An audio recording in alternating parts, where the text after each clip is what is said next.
নৱম সংখ্যক কয়াকুছি গ্ৰন্থ আৰু বাণিজ্য মেলাক কেন্দ্ৰ কৰি উদুলি মুদুলি কয়াকুছি বৰ্ণাঢ্য সাংস্কৃতিক শোভাযাত্ৰাৰে আৰম্ভ হ'ল নৱম কয়াকুছি গ্ৰন্থ আৰু বাণিজ্য মেলা।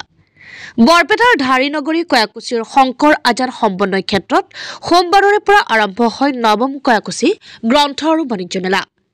নৱম কয়াকুছি গ্ৰন্থ আৰু বাণিজ্য মেলাৰ লগত সংগতি ৰাখি দিনৰ 12 বজাত বাহিৰ কৰা হ'ল বিশাল সাংস্কৃতিক শোভাযাত্ৰা আৰু এই সাংস্কৃতিক শোভাযাত্ৰা উদ্বোধন কৰে জনপ্ৰিয় অভিনেত্ৰী সাগৰিকা গোস্বামী।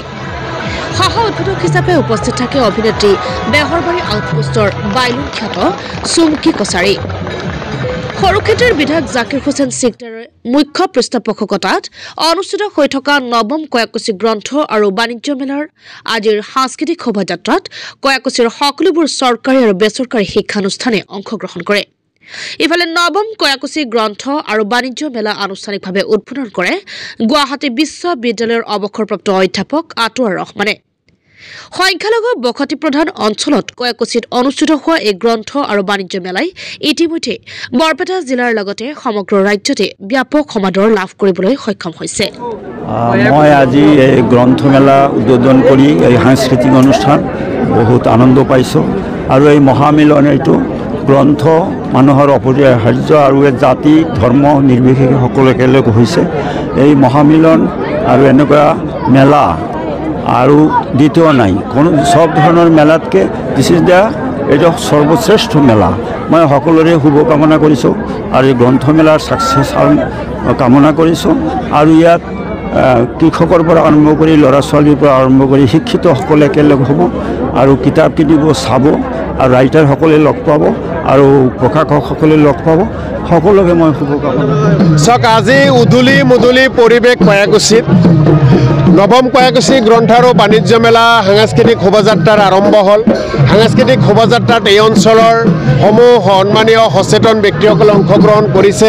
তাৰ লগতে এই অঞ্চলৰ সকলো শিক্ষানুষ্ঠানৰ ছাত্ৰ ছাত্ৰীসকলে অংশগ্ৰহণ কৰিছে।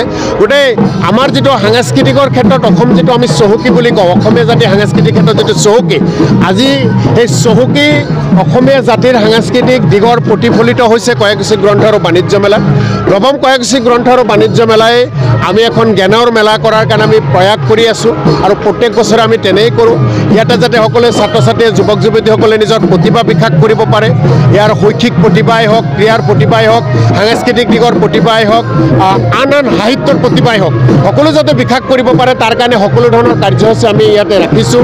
আৰু অধ্যয়নৰ প্ৰতি ছাত্ৰ ছাত্ৰী যুৱক যুৱতীসকলে যাতে আগ্ৰহী হয় তাৰ কাৰণে সকলোৱে যাতে এখন এখন গ্ৰন্থ লয়, বিভিন্ন গ্ৰন্থৰ তেওঁলোকে লিখনিসমূহ পঢ়ি তেওঁলোকে যাতে জ্ঞানী হয় আৰু জ্ঞানী হৈ সমাজখনক যাতে তেওঁলোকে পৰিচালিত কৰিব পাৰে, এখন জ্ঞানৰ সমাজ যাতে গঢ়িব পাৰে, আদৰ্শ সমাজ যাতে গঢ়িব পাৰে, তাৰ কাৰণে আমি গ্ৰন্থমেলাৰ এই আয়োজন কৰি আহিছোঁ।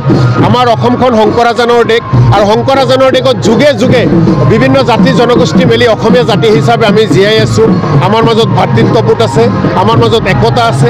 সেই ভাতৃত্ববোধ আৰু একতাৰ এনাজৰীডাল মজবুত কৰাৰ কাৰণে কয়াকুছি গ্ৰন্থমেলাই সকলো সময়তে কাম কৰি আহিছে। ইয়াতে হিন্দু মুছলমান জৈন খ্ৰীষ্টান সকলোৱে একেলগে আহিছে, হাতে হাতত ধৰি কান্ধত কান্ধ মিলাই সকলোৱে ভাগ লৈছে আৰু একেলগে সকলোৱে কৈছে যে আমি অসমীয়া জাতি হিচাপে আমাৰ মাজত মিলা প্ৰীতি আছে, আমি ভাতৃত্ববোধেৰে জীয়াই থাকিব পাৰোঁ। আমি